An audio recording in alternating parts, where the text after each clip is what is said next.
Pues bienvenida, maestra Yolanda. Es para mí un honor poder estar con usted. Gracias. Conozco su trabajo, bueno, he escuchado de su trabajo, de lo que ha hecho y para nosotros es muy importante como comunidad politécnica, pues también atender a estas necesidades de salud mental, emocional y sobre todo últimamente que está mucho en auge, ¿no? La relación mente-cuerpo y que uno dice, bueno, cómo es esto, ¿no? ¿Cómo es que a veces podemos llegar a enfermar y hoy en día le nombramos o se le nombra enfermedades psicosomáticas que ahorita vamos a ver un poco más si existen, no existen? Bueno, que ese es el objetivo de esta charla, maestra, pero pues a mí me gustaría antes que nada pues conocer qué fue lo que la llevó a estudiar, primeramente, pues esta relación mente-cuerpo. Ok. eh, bueno, cuando uno se forma como psicoanalista, todo el tiempo tiene uno que estar estudiando, ¿no? Porque si no, uno empieza a repetirse, ¿no? Con el mismo discurso. Y entonces, en ese sentido, después de mi formación como psicoanalista, me interesé por algún seminario, quería yo seguir estudiando.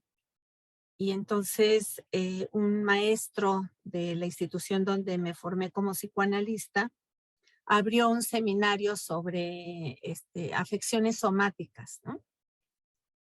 Entonces pensé que era una buena idea a través de ese tema y seguir estudiando el psicoanálisis y sobre todo porque sí había temas en mí también, porque todo lo que es dentro del psicoanálisis también tiene que ver con lo que a uno le pasa, ¿no? Entonces, como tenía temas también alrededor del cuerpo, pues decidí que era una buena oportunidad y me metí al diplomado, era un diplomado sobre afecciones somáticas que duró un año, pero después seguimos estudiando y entonces hicimos un grupo muy bonito que permanece en donde seguimos estudiando las enfermedades psicosomáticas, la afección somática y esta relación mente-cuerpo, ¿no? Entonces me apasionó el tema porque eh, planteaba un sinfín, ¿no? De oportunidades de ver muchos autores, porque en el psicoanálisis generalmente o se mete uno a un autor para saber bien su pensamiento o agarra uno un tema y entonces se diversifica un poco más el universo de lo que uno puede aprender. Y yo decidí este tema de la psicosomática de manera tal que me ha abierto la posibilidad de seguir estudiando y bueno, pues nunca acaba uno de estudiar, ¿no? Y por eso es que me interesó mucho, además de que ya en lo personal, como traía algunos temas ahí con relación al cuerpo, pues me sirvió como para analizar, ¿no? O sea, tener temas de análisis propio. Y bueno, eso me fascinó porque sí he de decir que sané muchas cosas, ¿no? Que traía ahí como de temas de salud. Wow, qué interesante. Y justo me gustaría iniciar con esa pregunta, maestra. ¿Qué son las enfermedades psicosomáticas? ¿Existen realmente? ¿No? ¿Todavía hay un tabú? ¿Qué nos puede decir al respecto? Bueno, mira, diría que para empezar, en lo general, o sea, dentro del psicoanálisis, se llaman enfermedades psicosomáticas aquellas enfermedades que son de una etiología psíquica, ¿no? Primordialmente psíquica, aunque se manifiestan en lo somático. Pero en realidad, dentro del psicoanálisis tenemos varias formas de enfermar. O sea, no solo es la psicosomática, ¿no? Sino dentro de la perspectiva psicoanalítica, el cuerpo se ve afectado de varias maneras. Ujú. Una de las maneras en que se ve afectado el cuerpo, y de ahí justamente nace el psicoanálisis, es la forma histérica. Ujú. La forma histérica es el momento en el que el cuerpo es afectado por una sobresimbolización de la paciente, ¿no? La histérica enferma porque convierte el afecto que está reprimido y lo desplaza al cuerpo. Ujú. Pero eso significa, nos dice Freud, enferma por conversión, es decir, porque convierte lo que está en su inconsciente en una enfermedad. Pero siempre eso es funcional, es decir, no hace una lesión en un órgano, ¿ok? El núcleo siempre está en el problema de la represión. De ahí justamente nace el psicoanálisis, tratando Freud de entender por qué la histérica no enfermaba, pero y sí le dolía.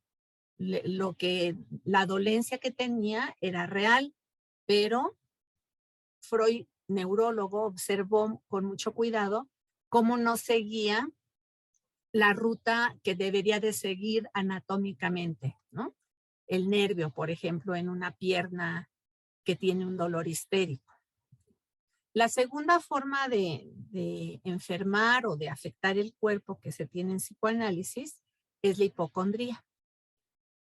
Es decir, la hipocondría, que es una de las neurosis actuales que Freud nos dice, tiene como cuadro clínico matices, ¿no? Porque los matices van desde una preocupación excesiva por enfermar hasta cuadros ya psicóticos, cuadros ya enfermos, en donde se percibe el cuerpo con un dolor y muy fragmentado, es decir, el hipocondriaco o la hipocondriaca eh, tienen la sensación de que algo les va a pasar en el cuerpo y sí, efectivamente, ¿no?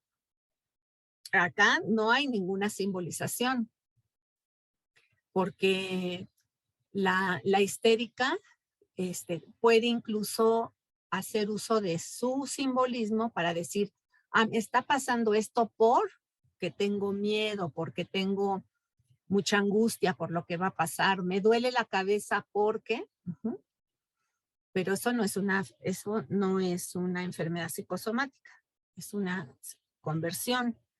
Y el hipocondriaco se caracteriza porque tampoco hace una lesión en el órgano.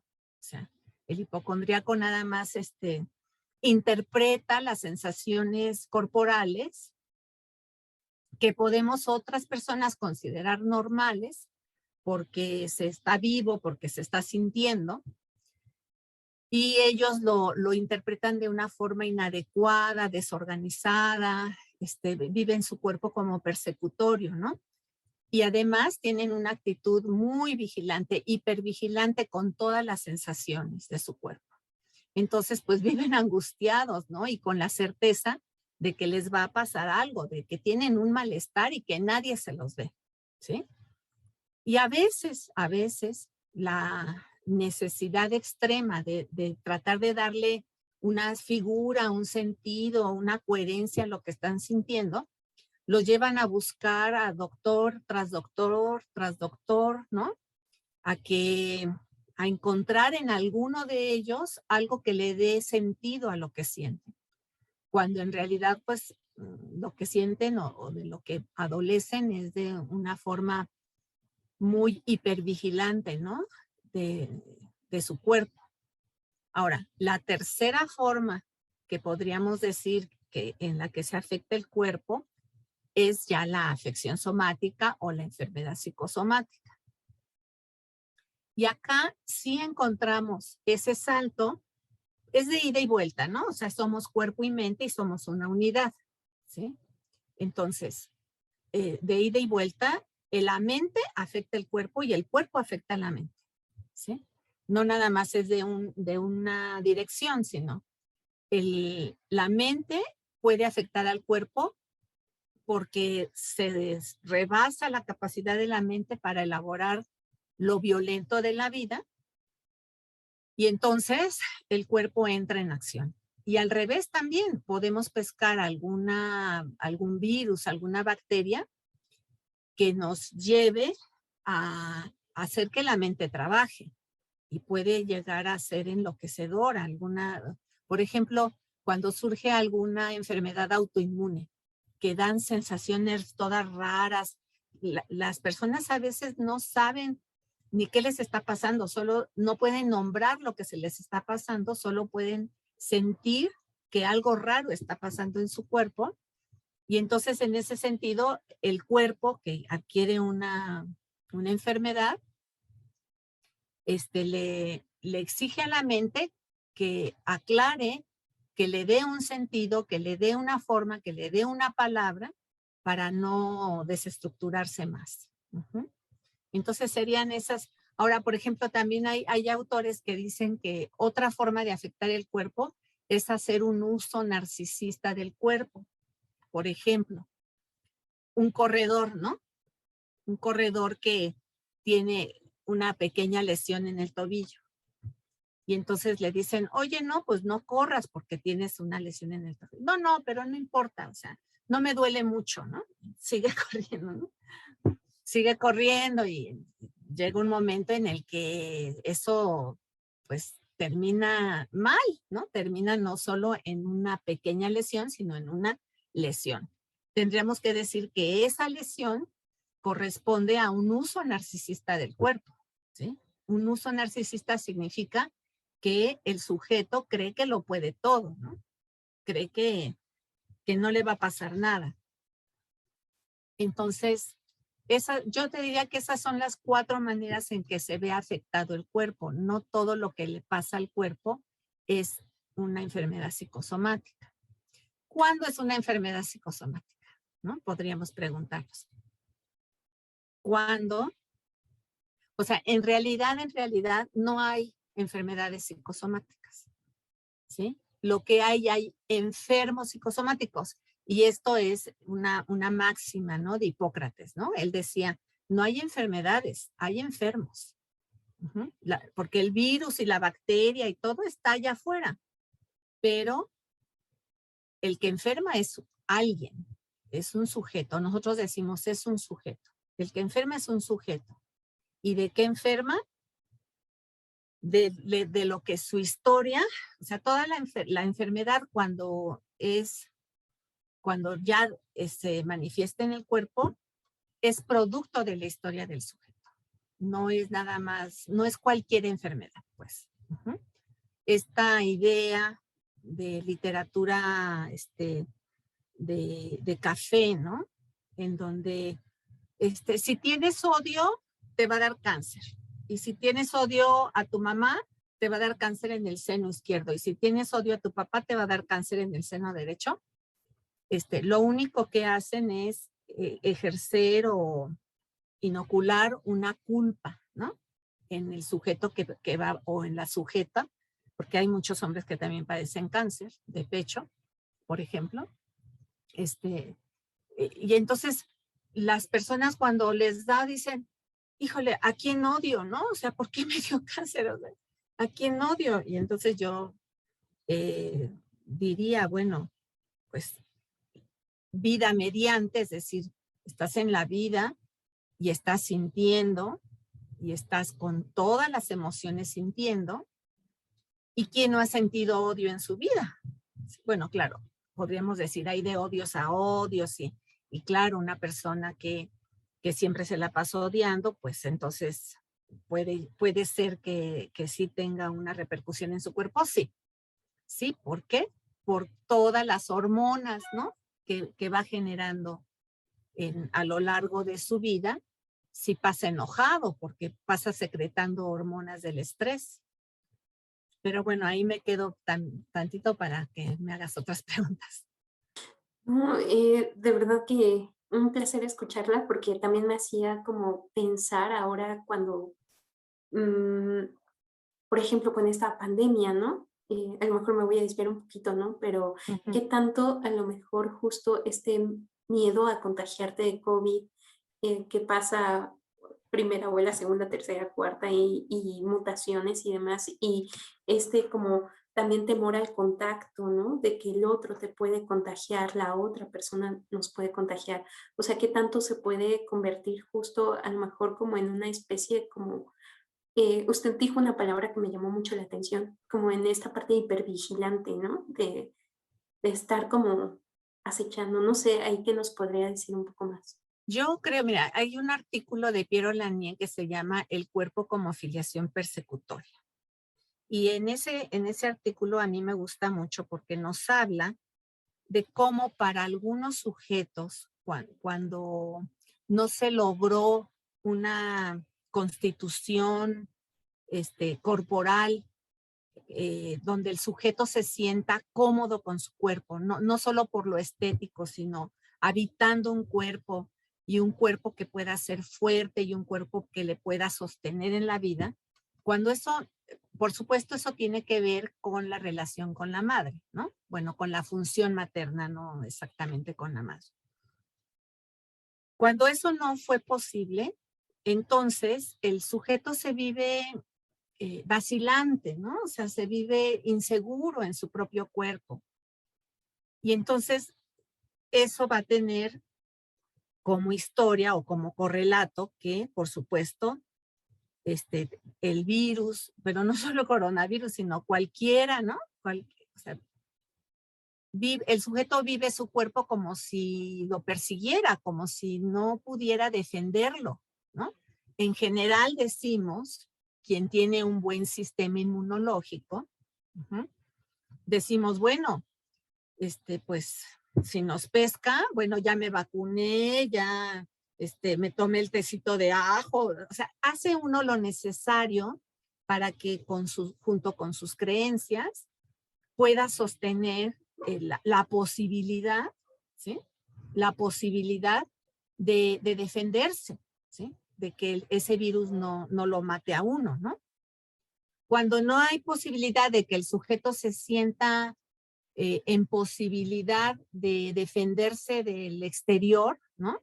De defenderse pues no solo del coronavirus, de cualquier otro virus, de cualquier otra agresión externa, entonces, pues se vive muy persecutoriamente, ¿no? Se vive con mucho miedo, porque pues cualquier cosa, o sea, mediante hay vida, cualquier cosa te puede pasar. Te puedes morir, ¿no? Desde que naces, te puedes morir.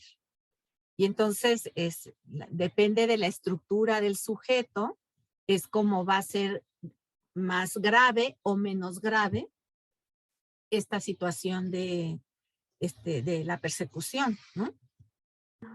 Ok, muchas gracias. Y justo voy a encaminar como mi pregunta a esta parte, ¿no? ¿Usted cree que hay como ciertos rasgos de personalidad o estructura de personalidad específicas en las personas que tienden como en convertirse en estos enfermos psicosomáticos o en esta parte de la hipocondria? ¿Qué nos puede decir al respecto? Sí, mira, hay los sujetos que decimos nosotros, o por lo menos, tienen varios nombres, ¿no? Dentro del psicoanálisis. Personalidades limítrofes, personalidades borderline. Yo prefiero más desde la teoría francesa, llamarlos sujetos con cierto funcionamiento narcisista, ¿no? Con fallas narcisistas en su funcionamiento. Y este tipo de personalidades que no son estructuralmente ni neuróticos, ni psicóticos, ni perversos, sino que tienen una predominancia de muchos mecanismos de defensa, son sujetos que no están bien conformados en su aparato psíquico. Entonces, tienen una forma de funcionamiento hacia afuera y otra forma de funcionamiento hacia adentro. Es decir, hacia afuera tienen que aparentar ser muy fuertes o ser muy agresivos, ¿no? Como una defensa, porque en realidad lo que está dentro de ellos es una gran fragilidad. ¿sí? Pero bueno, las exigencias de la vida hacen que, pues, que tengan que salir a la vida y enfrentarse a la vida, y entonces eso les causa mucho estrés, ¿no?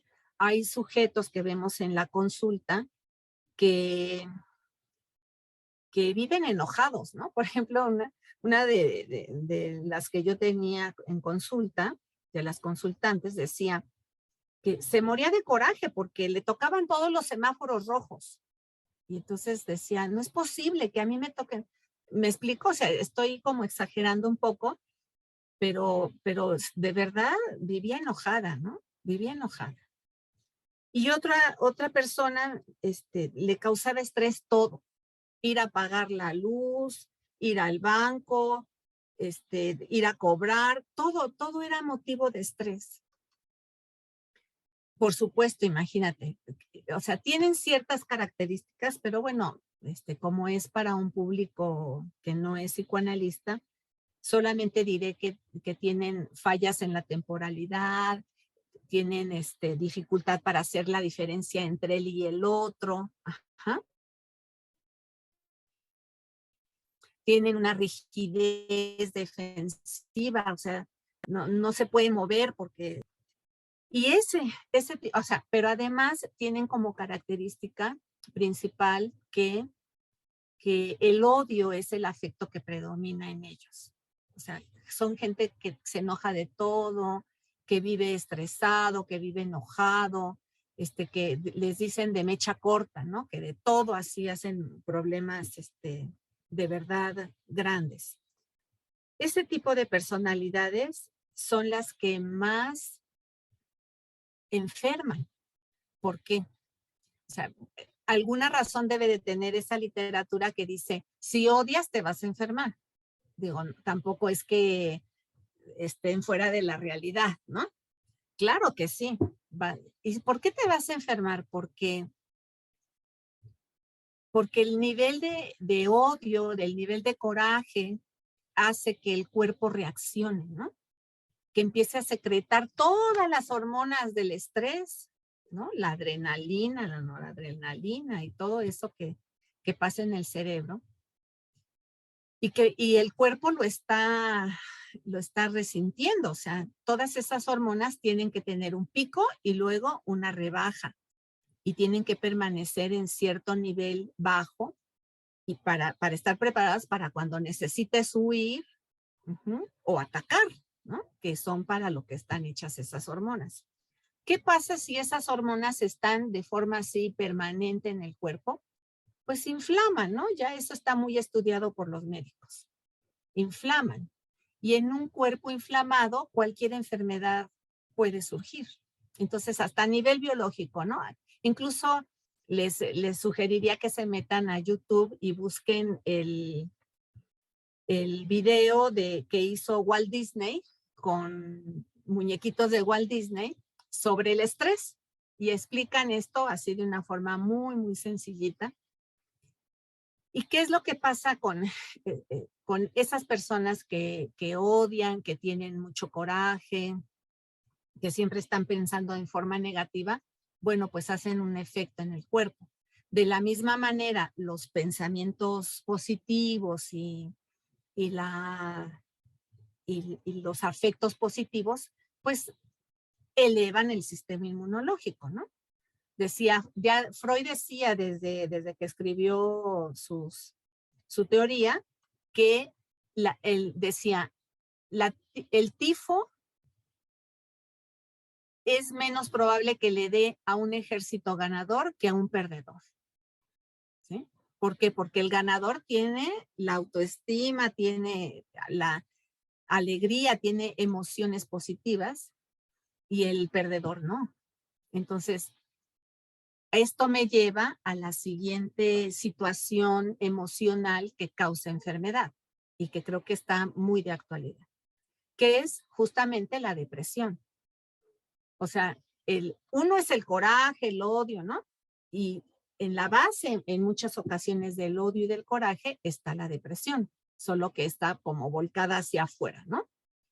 Y Cuando la depresión, cuando el odio y el coraje está volcado hacia adentro, entonces viene una situación depresiva y, y eso también los psiquiatras han tenido, yo he leído artículos en las revistas de psiquiatría donde la depresión está catalogada como una enfermedad inflamatoria, ¿no?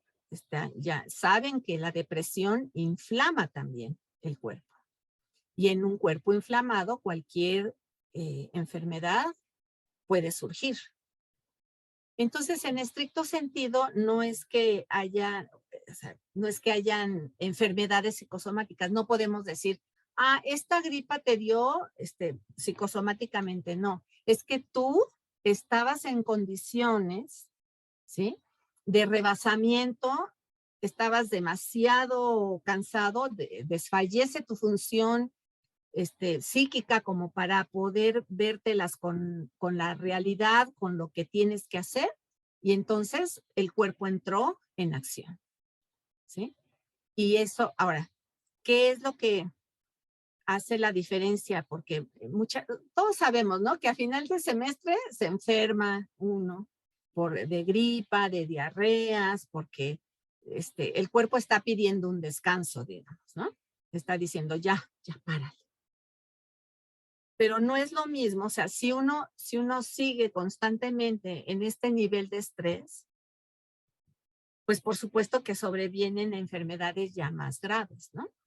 Enfermedades, ahorita estamos viendo muchas enfermedades autoinmunes, muchas, en donde justamente hablaba con un alumno que es médico y entonces me decía que el cuerpo atacándose a sí mismo, ¿no?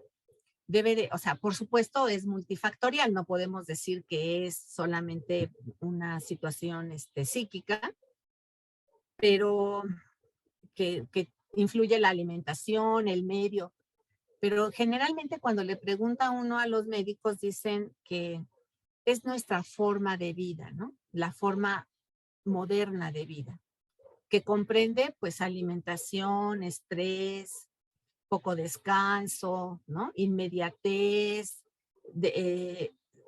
una sensación social de desesperanza, y eso se está viendo mucho en los jóvenes. De hecho, me acaban de hablar hace como 2 días para asesorar un programa sobre suicidio, porque está habiendo mucho suicidio entre los jóvenes, ¿no? Por la desesperanza, y más después de 2 años de pandemia y de estar ahí encerrados, con todas las problemáticas y sin trabajos, o sea, con toda la conflictiva social, sí ha sido muy, muy difícil para algunas personas. Así es, y bueno, con esta respuesta me hace pensar también si a lo mejor el entorno o la familia contribuyen a que una persona pueda reforzar también esta parte psicosomática, hipocondríaca de esta enfermedad, ¿no? Que pueden llegar a padecer las personas. Claro, claro. El entorno influye todo, ¿no? O sea, somos producto de la relación que hacemos con el entorno, ¿no? Pero sobre todo, Karina, me gustaría enfatizar lo que sucede cuando aparece una enfermedad. Ujú. Y esa enfermedad viene a ser algo agudo y que se resuelve, o es una enfermedad que se va a cronificar y que se va a quedar como forma de responder a la vida. Y eso hay que tener mucho cuidado porque eso le llamamos ganancia secundaria de la enfermedad, ¿no? O sea, muchos de este tipo de pacientes que estoy mencionando, ¿no? Que siempre están como muy, muy estresados, ¿no? Por la vida. Una señora que siempre había pensado que le costaba mucho trabajo la vida, decía que para ella todo era difícil, le costaba mucho. Se embaraza, se embaraza y le agarra un terror porque no iba a poder, decía, es que yo no, sentía que no iba a poder con mi hijo, ¿no? No iba a poder mantenerlo, ya me veía yo toda pobre, sin tener que darle de comer. Ujú. Y fue tal su nivel de, de estrés porque sentía que no podía, que hizo una enfermedad autoinmune casualmente donde no podía, le dolían mucho los brazos, no podía cargar al bebé. Entonces, pues, ¿quién se tuvo que hacer cargo? Pues la abuela, ¿verdad? La abuela se tuvo que hacer cargo y ella en sesiones lo decía abiertamente, bueno, obviamente decía, yo lo digo aquí porque no me atrevo a decirlo en otro lado, pero a mí la enfermedad pues me está sirviendo para que me ayuden, porque yo desde siempre sentí que no iba a poder sola con la niña. Y bueno, pues finalmente, al hacer una enfermedad, pues le tienen que ayudar, pero no es hablando, ¿no? Porque yo le decía, bueno, también podías haber hablado con tu mamá y decirle todo esto y haberle dicho, échame la mano, ¿no? O sea, ¿para qué enfermarte, no? Dices que es que tú no conoces a mi mamá, no me hubiera ayudado si no me ve así. Ese es el peligro, la ganancia secundaria de una enfermedad que se da desde la infancia, ¿eh? Porque cuando la mamá es despreocupada, despegada y no le hace caso mucho al niño, más que cuando está enfermo, y entonces cuando está enfermo sí lo atiende, sí lo arropa, sí le da cariño, sí, entonces el niño aprende, ¿no? Aprende que el cuerpo enfermo es el lugar en donde la madre se puede relacionar con él, ¿no? Y por supuesto que va a utilizar el cuerpo físico a veces no importa mucho para satisfacer la parte mental. Ujú, Qué interesantes las significaciones que le damos al cuerpo, ¿no? Me dejaba ujú. como pensando en eso. Y bueno, a mí me gustaría también como saber,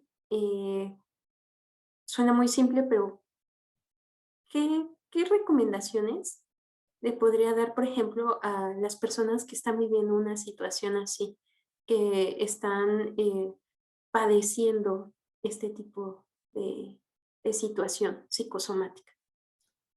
Que se atiendan, o sea, que se atiendan de cualquier manera. Hay instituciones, ahorita hay muchas formas de atenderse de manera psíquica. Lo que pasa es que como no sangra, como lo psíquico no sangra, ¿no? O sea, el cuerpo lo atiendes porque o tienes un dolor y lo tienes que atender, o tienes una herida y si no la atiendes, pues te mueres. O sea, va de por medio la vida misma, ¿no? En cambio, lo psíquico no sangra y las personas creen que se tienen que aguantar, que es un signo de debilidad el pedir ayuda psicológica, psicoanalítica, ¿no? Lo viven como, pues si no estoy loco, si yo puedo solo, no, qué débil, ¿verdad? Porque entonces no puedo solo, no. Y no, o sea, yo diría que ya afortunadamente ya cada vez es menos el tabú, ¿no? Que se formó alrededor de que si vas a un psicólogo es porque estás loco, ¿no? No, al revés, a veces sí, ¿no? A veces sí hay que recurrir porque se tienen situaciones muy, muy graves que hay que atender, pero a veces no, a veces yo tengo muchos pacientes que van por calidad de vida, ¿sí? Es decir, porque tienen ciertos obstáculos que les impiden ser felices, por ejemplo, y se van a analizar porque quieren calidad de vida, nada más. Y sí la logran porque vas quitando todos esos obstáculos que te hacen estar tensionado, que te hacen estar bajo la enfermedad, el dolor. Ves que hay personas que no se permiten ni ser felices, ¿no? No conocen la felicidad y cuando la logran tocar tantito le huyen. Bueno, pues eso puede ser tratado con una terapéutica, ¿no? Entonces, yo les diría que se quiten un poco de la idea de que este tipo de tratamientos son solo para personas débiles o que no pueden solas o que están muy graves, ¿no? Sino que nada más por el hecho, por ejemplo, cuando estás sufriendo una enfermedad que le llaman psicosomática y estás deprimido, si te atiendes, es mucho más fácil que esa enfermedad tenga una resolución en menor tiempo y de menor dolor, ¿no? Que si no te atiendes y tú solito y te dejas en manos de los médicos, nada más. Además, para el sistema de salud, por ejemplo, mira, una hipocondría. El hipocondríaco va y busca y busca y busca a los doctores porque tiene sensaciones en su cuerpo y que no sabe cómo nombrar. Entonces busca. No, yo tengo algo, y entonces le llaman dolor de vesícula, ¿no? Ah, yo tengo algo. Entonces va el médico y pues el médico dice, bueno, pues vamos a descartar y entonces le hacen esto, le hacen el otro, le hacen aquello. Yo estoy seguro que tengo algo.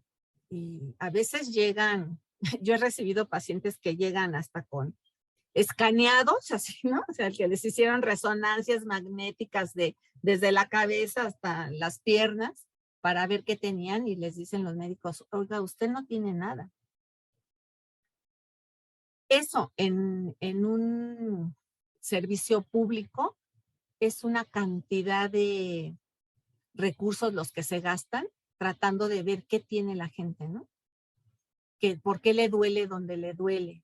Cuando a veces es la canalización al servicio de psicología para que elaboren un poco, para que estén hablando sobre lo que les pasa, puede bajar la angustia y no depositar esa angustia en el cuerpo y entonces llamarla hígado, llamarla vesícula, llamarle apéndice. Bueno, no, el apéndice sí duele y hay que, ¿no? O sea, hay ciertas cosas que sí dice sí, pero hay otras que son muy, muy bizarras, que no tienen un sustento físico y que sí podrían ser tratadas de una manera psíquica y entonces tendrían una mejor resolución. Ahora, aun y cuando tienes una enfermedad ya instaurada en el cuerpo, la interconsulta, es decir, tratarte médicamente, pero también psíquicamente, puede hacer que eso sea algo pasajero y no que se cronifique, ¿no? Porque en general, sobre una enfermedad ya importante, se monta una depresión, ¿no? Se monta una depresión porque pues algo te está pasando en el cuerpo y pues eso hace que se trabaje, ¿no? Hace trabajar al aparato psíquico y entonces se desvitaliza y al hacerlo hay una depresión y si te deprimes, también te inmunodeprimes y entonces todo va siendo así como una bola de nieve que te lleva cada vez a mayor enfermedad. En cambio, si puedes ayudar un poco a no deprimirte tanto, ¿sí? O a tratarte con antidepresivos y además buscando alguna solución, pensando en ti nada más incluso, pues puede tener otro tipo de desencadenamiento la enfermedad. Maestra Yolanda, qué enriquecedora entrevista y yo creo que para todos los que y todas las que nos van a escuchar y van a poder apreciar esta información, pues nos deja como meditando en muchas cosas, ¿no? Desde las significaciones del cuerpo, la represión que también llegó a mencionar. A mí me gustaría, bueno, pues preguntarle de manera general si usted considera que hay algo más en torno a este tema que quisiera compartirnos y si posteriormente pues nos puede dejar como sus datos, redes sociales o dónde le podemos también como contactar, Claro. dónde Ujú. podemos conocer y saber más de esta información, ¿no? Que va a ser muy útil para todas y todos. Claro, mira, yo les diría que se acerquen a las instituciones, ¿no? Yo, por ejemplo, en el CIES, doy clases en la maestría, justo doy la materia de psicopatología psicosomática. Los que estén interesados y sean afines, ¿no?, al campo, pues que se acerquen a la página del CIES, que es www.cies.online, para que puedan saber de las licenciaturas, maestrías, doctorados, ¿no? Y también de forma muy especial, hay también educación continua con el IESIS, hay diplomados en tanatología, en estrategias psicológicas, en muchas cosas. Y los que necesiten, yo sé que ustedes están haciendo una gran labor para ayudar a la salud mental, y ya el que necesite alguna intervención más especializada, el CIES tiene un centro de atención a la comunidad, que tiene muchos otros servicios: orientación vocacional, evaluaciones neuropsicológicas, escuela de padres. O sea, que se acerquen a las instituciones, ¿no? Para que puedan ayudarse, ¿no? Porque pues no, nadie nos enseña a ser padres, y, no, y además nosotros no venimos, dicen, con un manual, ¿no?, de cómo ser tratados. Entonces, el ser padres pues es algo de mucha responsabilidad, ¿no? Sabemos que vamos a afectar a nuestros hijos, lo sabemos.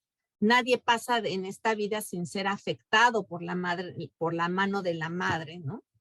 Pero bueno, también sabemos que es necesario, porque si no, pues cómo te crían, ¿no? Cómo te hace sujeto, cómo te haces humano.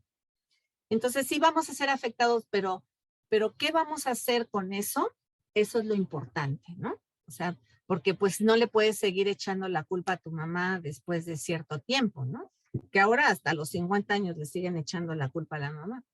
Pero bueno, no, no vamos a, tenemos que hacernos responsables de lo que nos pasa, ¿sí? Tenemos que hacernos responsables del camino que nosotros queremos seguir.